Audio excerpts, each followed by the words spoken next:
Мемлекеттик атаулуу әлеуметтик көмек дегенimiz не және ол кімдерге беріледі? Осы тақырыпта бүгін сөз қозғайтын боламыз. Алдымен алаңыңызға келген спикермен таныс болыңыздар. Жұмыспен қамту орталығының директоры Әділхан Базарбайұлы. Әділхан Базарбайұлы, алаңыңызға қош келдіңіз. Сөз кезегі өзіңізде.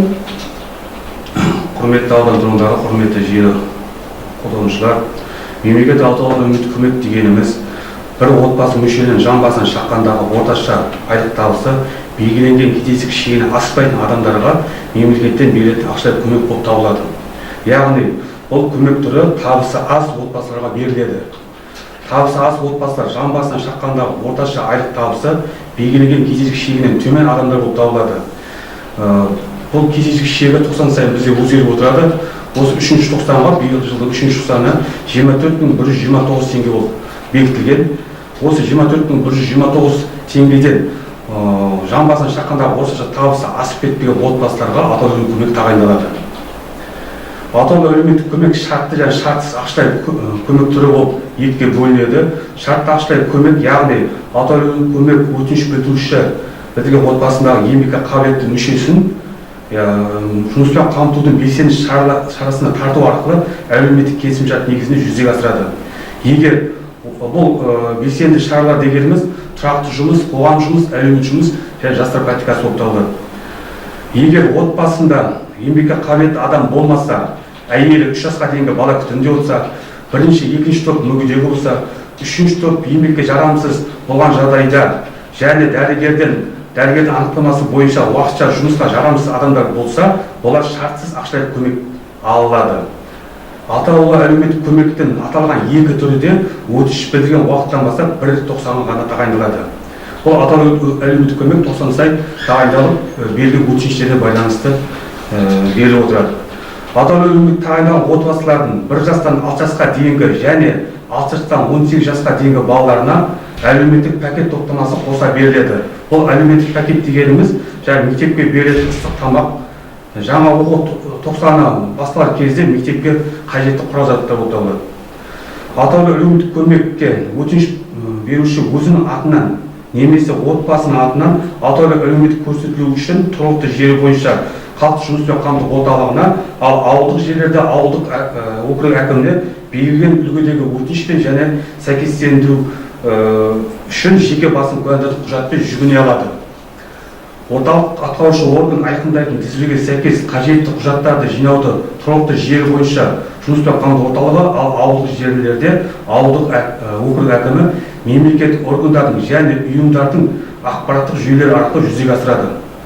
Атаулы әлеуметтік көмек тағайындау мемлекеттік органдардың және ұйымдардың ақпараттық жүйелерінен алынатын құжаттардың электрондық көшірмелері негізінде жүзеге асырылады.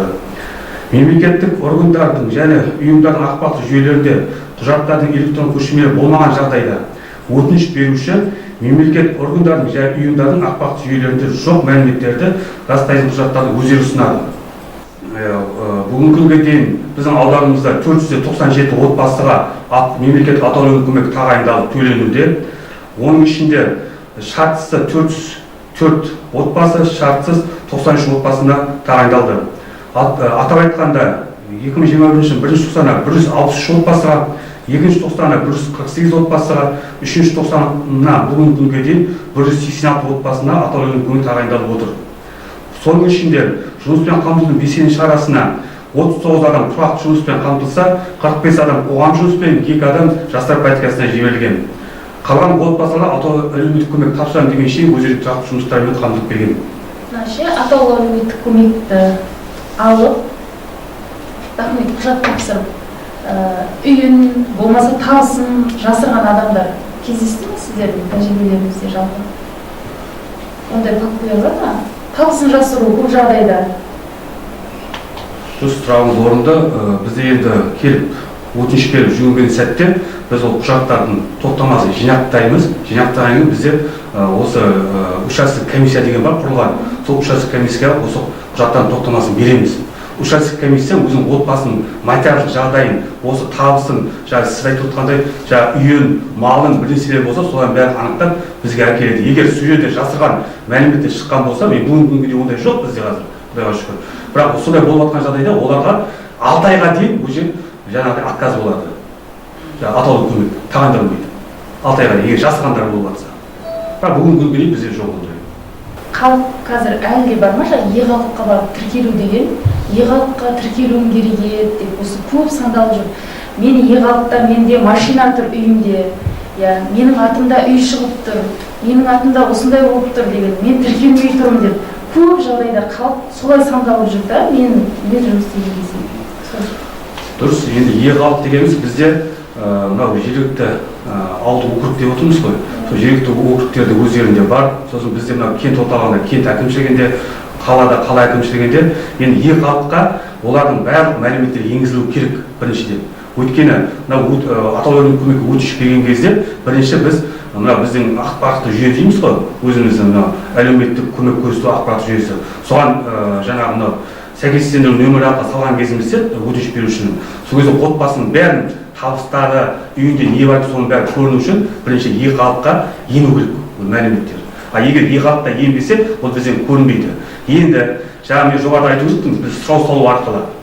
Егер біз кішкентай бір кімік алып болса бір жаңағы көлік айдап жүретін біріншісі бар еді деп неғып сұрау салған кезімізде соны анықталған жағдайда, ол кезде жаңағы учаскелік комиссия бізге анықтап берсе, сіз өзіңіз айтып отырғандай, сол кезде оны e-халыққа оны міндетті түрде енгізу керек. Енгізбесе болмайды, өйткені екі ақпараттық жүйе бірдей болу керек. Сол кезде барып атаулы көмек отбасына тағайындалады. Әлихан Базарбайұлы, алаңыңызға келіп, тұшымды ақпараттарыңызбен бөліскеніңізге үлкен рахмет. Еңбектеріңіз жемісті болсын, сәттілік тілеймін.